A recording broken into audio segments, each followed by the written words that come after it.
All praise to the Most High, Ahaya. This is Brother Holly here on the AHAYAH'S channel with the Spirit of Truth broadcast for this set-apart Sabbath day. Again, all praise to the Most High. It's a glorious day. It's beautiful outside. I can see the turquoise blue waters of the Atlantic from my window. So I just give the Most High praise. It was a glorious week. During the week, I received this. The Holy Peshitta Bible translated.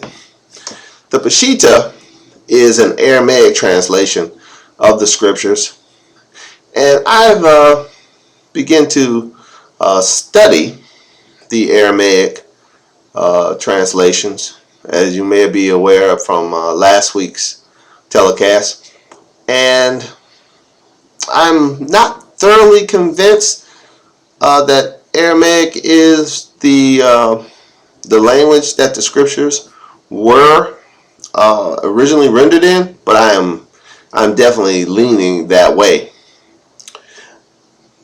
As I review the various Aramaic documents and books, I found some things that have been very interesting and some things that have been very enlightening. But I've also found some things that have been troubling. And I would like to share some of that with you today. So this will be a little different in format from previous episodes, if you will. I won't be my normal bellowing, finger pointing self. This is more of an intellectual discussion about the scriptures, and it should be. I'll try not to make it so dry. But like I said, this is the entire Bible in Aramaic, and what I had last week was from the same author, but it was an interlinear New Testament only, and so that didn't quite satisfy me from a standpoint. As the more I did research, I started discovering that a lot of what we call the Old Testament, or the original covenant, as I like to refer to it, was written initially in Aramaic, and certain books that found their way into some of the older Hebrew, I like to say Hebrews, that's his brewed up language, not mine, found its way into the Hebrew Old Testaments, were written completely in Aramaic. The book of Daniel was almost completely Aramaic in its writings. Ezra, Nehemiah, completely Aramaic in their writings. And they were translated into Hebrew and then translated into English.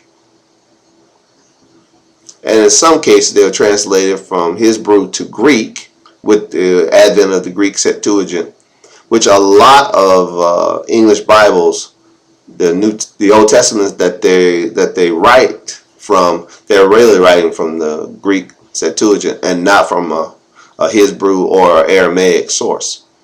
But this particular Bible was written from an Aramaic source, from Aramaic to English. It didn't go through any Hebrew, Greek, or Latin filters. Or did it? It says it didn't, but I see evidence that it did, in that some words that are not Aramaic, that there are Aramaic words for these things and these people or personages. These words were Greek words and not Aramaic at all. And in two places, I found that to be very, very pertinent and important in the name that they subscribe to the Father and the name they subscribe to the Son. Now, in this particular Bible, the Aramaic Bible, the name for the Most High that Moses received from the burning bush is a identical to the name in which the other versions of the Bible that we use. Oh, I had it upside down, y'all. My bad. All shouts out. It's identical. It's AHAYAH. It's identical in Hebrew. It's identical in Aramaic. The same word and the same pronunciation. So, now it's spelled a little differently, but it's the same word pronounced the same way. So I found that quite interesting. But in reference to the Most High by titles, this particular Bible, the Aramaic one I got, uses the J witnesses, you know what I'm talking about? Uses the name they call the Most High as the name that this book, an Aramaic Old Testament, prescribes that name, which is a Greek Latin name, to the Most High. I found that to be kind of disturbing. And when I went to the New Testament to look up the name for the Messiah, I found that old favorite YESHUA, that old favorite Greek name for the Messiah. And I know that's not Aramaic, because in my study looking for the name of the Messiah in Aramaic, I came across 3 variations. And one I can't say because it's also the name of an idol. The first variation I came across was ESHU.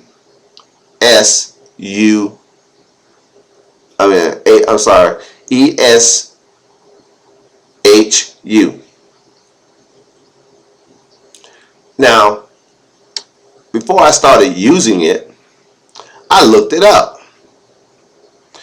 And I found that the Nigerians over in Western Africa called an idol by that name. And the prohibition found in the book of Exodus chapter 23 verse 15 states that if a name has been subscribed to an idol, we're not to put it in our mouth. We'd be careful not to do that. So I said, I can't use that one. Then I found another that was similar to it.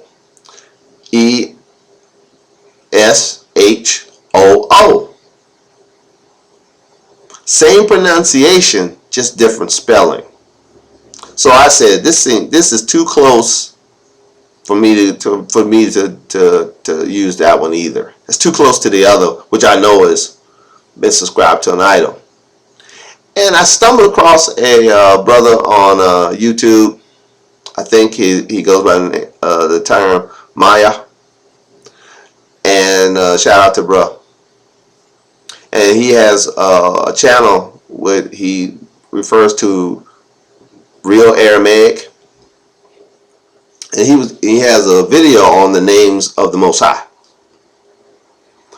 And in his video, he used some terms that I wouldn't use, like EL to describe the Most High.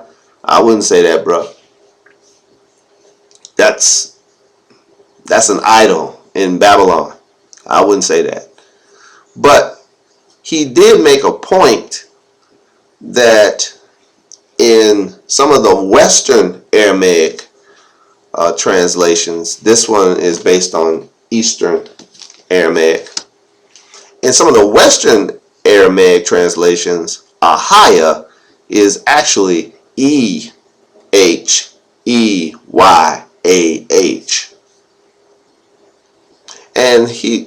And when he read that during his presentation, he said, how can that be since there are no vowels in Aramaic?